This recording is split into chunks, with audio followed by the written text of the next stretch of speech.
नमस्कार दोस्तों, हर हर महादेव, ओम नमः शिवाय, जय श्री कृष्ण, राधे राधे। दोस्तों स्वागत है आप सभी का एक बार फिर से। दोस्तों साल 2023 में धनतेरस कब है, धनतेरस पूजा का शुभ मुहूर्त क्या है एवं धनतेरस में नई वस्तुएं खरीदने का शुभ मुहूर्त क्या है। बर्तन कांच के खरीदें या स्टील के या पीतल के खरीदे या तांबे के खरीदे, झाड़ू कब खरीदें, दीपावली पर या धनतेरस पर, ये सारी जानकारी आज के इस वीडियो में बताऊंगा।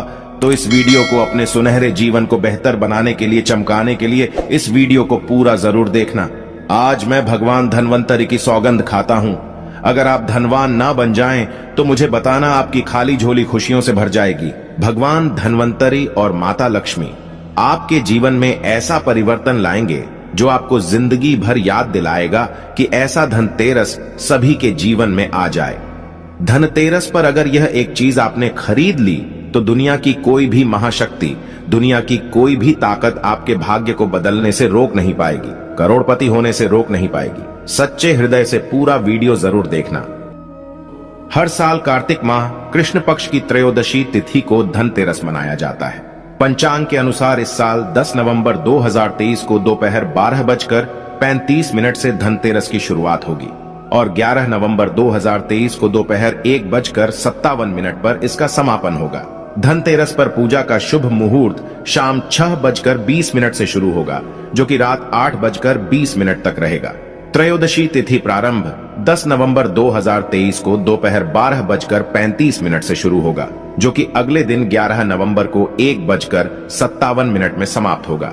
दोस्तों धनतेरस पर खरीदारी का शुभ समय है। धनतेरस पर सोने, चांदी और बर्तन या घर का कोई भी सामान खरीदने का शुभ मुहूर्त है। दोपहर 2:35 से शाम 6:40 तक रहेगा। अगर आप इस दिन खरीदारी नहीं कर पाए तो आप अगले दिन यानी 11 नवंबर को दोपहर 1:56 तक खरीदारी कर सकते हैं, क्योंकि धनतेरस तिथि अगले दिन दोपहर तक रहेगी। जो लोग मुहूर्त पर खरीदारी करते हैं उनके जीवन में भगवान धन्वंतरि साक्षात उनके घर में माता लक्ष्मी सहित आगमन करती हैं, और यह आगमन ऐसा होता है कि उनके हाथों में कलश से भरा धन होता है, सोने चांदी के सिक्के होते हैं, और घर की सुख समृद्धि बढ़ाने के लिए तथा बीमारियों को भगाने के लिए उनके कलश में यह सभी सामग्री मौजूद होती हैं। दोस्तों इसीलिए मुहूर्त पर खरीदारी करें। जो लोग मुहूर्त पर खरीदारी करते हैं तो उनके जीवन में कई लाख गुना बढ़कर धन, ऐश्वर्य, सुख, समृद्धि, धन संपदा, उत्पन्न जीवन साथी और कार्य क्षेत्र में बढ़ोतरी होती है। संतान उत्पत्ति के साथ संतान का भविष्य भगवान धन्वंतरि तय करते हैं, माता लक्ष्मी तय करती है, और आपके घर की नींव इन्हीं के हाथों में आ जाती है। इसलिए शुभ मुहूर्त में करें खरीदारी। दोस्तों अब आइए जानते हैं कि धनतेरस के दिन हमें कौन कौन सी वस्तुएं खरीदना चाहिए। यह जानकारी बताने से पहले सच्चे दिल से भगवान धन्वंतरि के लिए एक लाइक जरूर करें, क्योंकि यह दिन भगवान धन्वंतरि को समर्पित है, माता लक्ष्मी को समर्पित है। दोस्तों 5 दिनों तक चलने वाले दीपावली के महापर्व में धनतेरस का त्योहार सबसे पहले दिन मनाया जाता है, और हिंदू पौराणिक मान्यता के अनुसार धनतेरस की तिथि पर भगवान धन्वंतरि का जन्म हुआ था।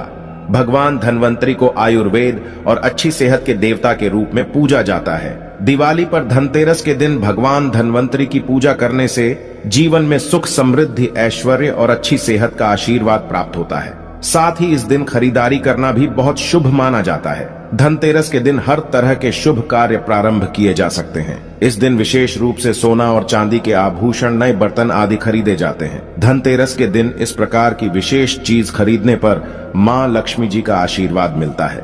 ऐसी मान्यता है कि धनतेरस के दिन हम जिस भी वस्तु की खरीदारी करके लाते हैं उसमें 13 गुना की वृद्धि होती है।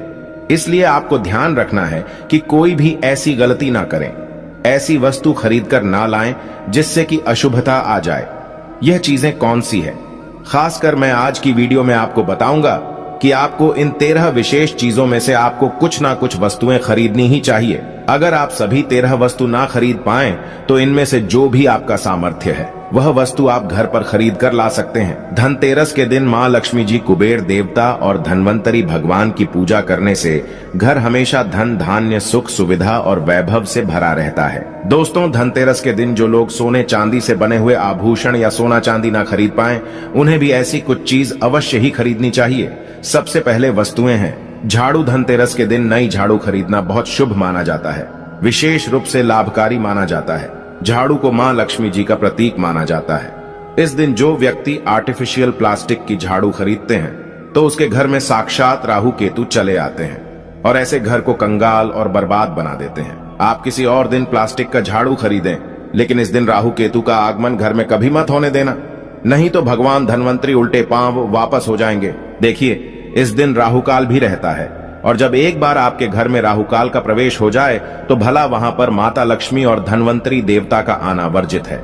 वह ऐसे घर को त्याग देते हैं क्योंकि भगवान धनवंतरी और राहु केतु में भीषण शत्रुता है, वह नाराज हो जाएंगे।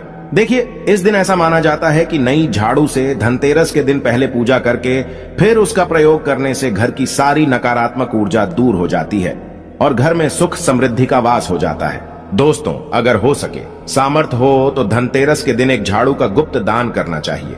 इसे आप मंदिर में चुपचाप रखाएं, वहां पर आपको रख देना चाहिए। मंदिर में झाड़ू रखाने से माता लक्ष्मी बड़ी प्रसन्न होती है, बहुत खुश होती है। जो मंदिर में साफ सफाई के लिए झाड़ू दान करता है उसका घर समस्त बीमारियों से दूर रहता है, घर में माता लक्ष्मी का आगमन होता है। दोस्तों, दूसरी वस्तु है साबुत धनिया। धनतेरस के दिन आप कुछ लेकर आएं या ना आएं, साबुत धनिया तो हर कोई ला सकता है। साबुत धनिया लाकर दिवाली के दिन उसे पूजा करने के बाद अपने ही घर में क्यारी में गमले में डालना चाहिए और ऐसा करने से कहा जाता है कि घर में आपका जो भी धन है, जो भी आए हैं, उसमें बरकत होने लगती है।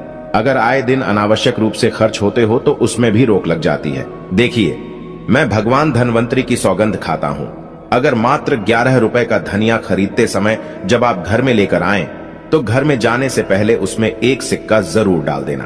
धनिये में जब आप एक सिक्का आप घर पर लेकर प्रवेश करते हैं तो साक्षात भगवान धनवंतरी अपने दोनों हाथों में कलश लेकर तथा माता लक्ष्मी को साथ लेकर घर में प्रवेश करेंगे।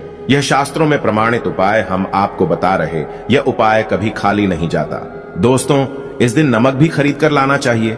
नमक अगर आप ढेली वाला लाते हैं तो और भी शुभ है, लेकिन आजकल ढेली वाला नमक मिलना हर जगह पॉसिबल नहीं होता है, तो आप जो भी नमक आपको मिल पाता हो वह नमक आप इस दिन घर पर लेकर आएं। धनतेरस से लेकर दीपावली के अगले दिन गोवर्धन और भाई दूज तक आप इसी नमक का प्रयोग करें और इन 5 दिनों तक लगातार आपको नमक का पोंछा भी घर में लगाना चाहिए। ऐसा करने से दरिद्रता दूर हो जाती है और घर से नकारात्मक ऊर्जा भी दूर हो जाती है। लाजमी है, जब दरिद्रता घर से दूर भाग जाएगी तो भगवान धनवंतरी और माता लक्ष्मी का आगमन अवश्य होगा। दोस्तों, चौथी वस्तु जो आपको घर पर लानी चाहिए वह है गोमती चक्र। स्माइल फैमिलीज चैनल के अनुसार कहते हैं कि जिस घर में गोमती चक्र होता है वहां सुख, सौभाग्य और समृद्धि की वृद्धि होती है।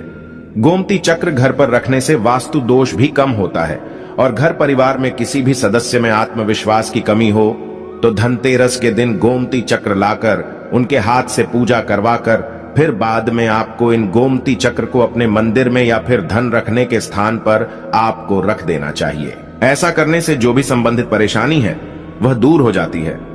आपको ये सारी वस्तुएं मार्केट में पूजा वाली दुकान में बहुत आसानी से मिल जाएगी। हम गोमती चक्र जरूर लाते हैं अपने घर में और आप भी लेकर आएं। अगर पहले से ही हैं गोमती चक्र तो पूजा अवश्य करें। दोस्तों, आप यकीन मानो आज हम भी गोमती चक्र के शुभ परिणामों से महाधनी बन चुके हैं। आप भी माता लक्ष्मी की कृपा अवश्य प्राप्त करें। दोस्तों, 5वीं वस्तुएं हैं कौड़िया। कौड़िया आपको सफेद, भूरी, पीलियां चितकबरी मिल जाएंगी, लेकिन आपको जो कौड़ियां लानी है वह या तो सफेद लेकर आएं या फिर पीले रंग की कौड़ियां लेकर आएं।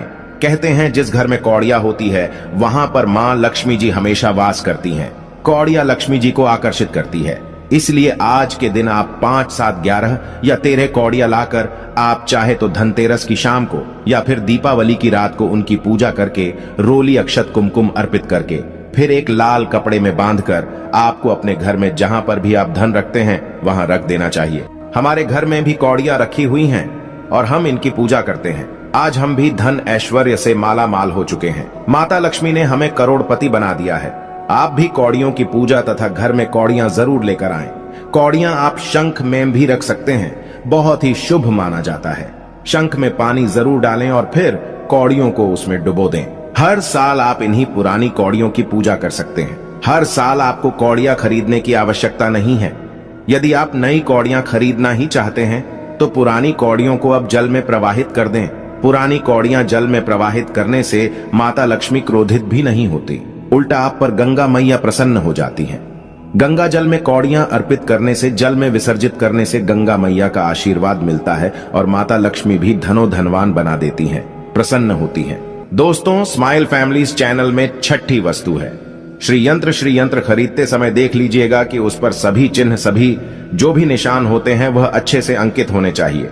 श्री यंत्र जिस घर में होता है, नियमित रूप से श्री यंत्र की पूजा जी घर में होती है, वहां पर भी कभी धन का अभाव नहीं रहता। श्री यंत्र की उत्पत्ति को लेकर धार्मिक पुराणों में उल्लेख मिलता है कि एक बार महालक्ष्मी जी प्रसन्न होकर पृथ्वी से वैकुंठ लोक चली गईं।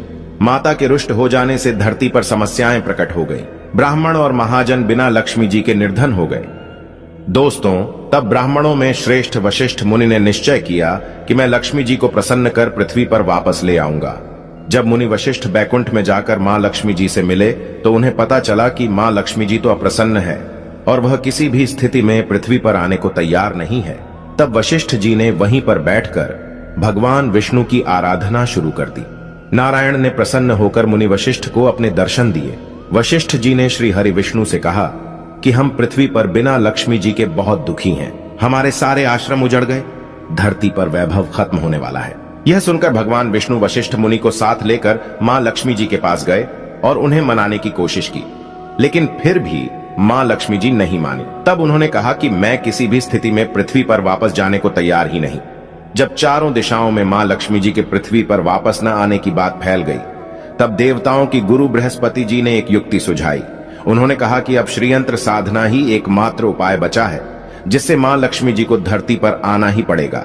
गुरु बृहस्पति जी के निर्देशों से श्री हरि ने धातु पर श्री यंत्र का निर्माण किया और उसे मंत्र सिद्ध प्राण प्रतिष्ठा युक्त करते हुए दीपावली के 2 दिन पूर्व धनत्रयोदशी को श्री यंत्र पर स्थापित करके विधि विधान से उसका पूजन किया। पूजन समाप्त होते होते माता लक्ष्मी जी को वहां आना ही पड़ा। दोस्तों, और वह बोली कि मैं किसी भी स्थिति में यहां आने के लिए तैयार नहीं थी, ये मेरा प्राण था, परंतु बृहस्पति जी की युक्ति से मुझे आना ही पड़ा। श्री यंत्र मेरा आधार है और इसी में मेरी आत्मा भी बसती है। यही कारण है कि धनतेरस के दिन श्री यंत्र खरीदना चाहिए और अपने घर में स्थापित करना चाहिए। इस दिन भूल कर भी लोहे के बर्तन कभी नहीं खरीदने चाहिए। अब लोहे में कौन कौन से बर्तन आते हैं, आइए जानते हैं। देखिए, काफी पुरानी बात है, जब हमें शास्त्रों के अनुसार इतनी नॉलेज नहीं थी। जब हम लोहे का बर्तन धनतेरस के दिन खरीद लाए थे तो हमारे घर में राहु केतु का वास हो गया था और हमें काफी बर्बादी का सामना करना पड़ा था। बीमारियां भी घर में आ गई थीं क्योंकि धनतेरस के दिन राहु काल रहता है। इसीलिए आप भी गलती से भी लोहे के बर्तन कभी घर में मत लाना। इस दिन कांच की प्लेट घर में लाने से राहु काल प्रवेश करता है। लोहे के बर्तनों में जैसे कि कढ़ाई है, लोहे का चमचा है, लोहे की जाली, लोहे की गाड़ियां आदि धनतेरस पर नहीं खरीदना चाहिए। शनि महाराज भी क्रोधित हो जाते हैं। दोस्तों, 7वीं वस्तु है 7 मुखी रुद्राक्ष की माला या फिर 7 मुखी रुद्राक्ष। अगर आप धनतेरस के दिन 7 मुखी रुद्राक्ष को घर पर लाते हैं और फिर उसकी विधि विधान से पूजा करते हैं या भगवान शिव की पूजा में आप इस रुद्राक्ष को प्रयोग करते हैं, किसी भी मंत्र का जाप करते हैं, तो उससे भी आपके घर में कभी परेशानी नहीं आती। किसी प्रकार का कोई अकाल मृत्यु का भय नहीं रहता, क्योंकि दीपावली दीपों का त्योहार होता है और इस दिन अपने घर में अपने सामर्थ्य के अनुसार दीपक जलाए जाते हैं। धनतेरस के दिन भी दीप जलाने चाहिए। अगर आप चाहते हैं आपके घर में साक्षात मां लक्ष्मी जी का वास सदा बना रहे, पूरे वर्ष भर आपके घर में धन की कोई कमी ना रहे, आपको कभी कर्ज लेने की नौबत ना आए, धनतेरस की शाम को आप 13 दीपक घर के अंदर और 13 दीपक घर के बाहर जलाएं। ऐसा करने से भी मां लक्ष्मी जी का आशीर्वाद प्राप्त होता है। हम भी अपने घर में दीप अवश्य जलते हैं। बहुत ही आनंद पूर्वक मां लक्ष्मी का आगमन होता है। दोस्तों, धनतेरस के दिन 8वीं जो वस्तु है वह आपको मिट्टी के दीपक जरूर खरीद कर लाने चाहिए। मिट्टी के दीपक आप अपनी सामर्थ्य के अनुसार खरीद कर ला सकते हैं। अगर हो सके तो किसी जरूरतमंद को जहां पर धन का अभाव हो, ऐसे घर में आप मिट्टी के दीपक का तेल सहित और बाती रुई सहित दान भी कर सकते हैं। हम धनतेरस और दीपावली पर यह कार्य अवश्य करते हैं। 9वीं वस्तु है जो आपको खरीद कर लानी चाहिए, वह है लक्ष्मी जी और गणेश जी की मूर्ति। वैसे तो मिट्टी की मूर्ति ही घर पर लाना शुभ होता है, लेकिन यदि आप मिट्टी की मूर्ति ना लाना चाहे हैं तो धातु की मूर्ति जैसे कि आप चांदी की, सोने की, पीतल की मूर्ति भी घर पर ला सकते हैं। दोस्तों, मैं भगवान गणेश की तथा माता लक्ष्मी की सौगंध खाता हूँ। अगर आपने इस दिन गणेश लक्ष्मी की मूर्ति अपने घर पर स्थापित कर दी और सच्चे दिल से अपने घर पर ले आए तो आपको दुनिया की कोई भी ताकत महाधनी होने से रोक नहीं पाएगी। दोस्तों, अगर आपके पास पहले से ही मूर्तियां हैं तो आज जरूरी नहीं है कि हर दीपावली पर मूर्ति खरीदें। धातु की मूर्तियां हैं तो हर साल आप मूर्ति ना खरीदें, लेकिन मिट्टी की मूर्ति है तो उनका विसर्जन कर आपको धनतेरस के दिन नई मूर्तियां लाकर उनकी पूजा विधि विधान से करनी चाहिए। धनतेरस के दिन खरीदी गई नई मूर्तियों की पूजा आपको दीपावली की शाम को करनी चाहिए। धनतेरस के दिन आप भगवान गणेश और माता लक्ष्मी जी की जो मूर्ति खरीदी, वह खरीदते समय यह ध्यान रखें कि दोनों मूर्ति अलग अलग होनी चाहिए और दोनों ही मूर्ति में भगवान गणेश और लक्ष्मी जी बैठी हुई मुद्रा में हो खड़ी हुई। मुद्रा में लाई गई जो मूर्तियां होती हैं वह उग्र स्वभाव की ओर चंचल मानी जाती है। सच्चे दिल से कमेंट बॉक्स में लिखें धनतेरस की हार्दिक शुभकामनाएं। जय माता लक्ष्मी, माता रानी।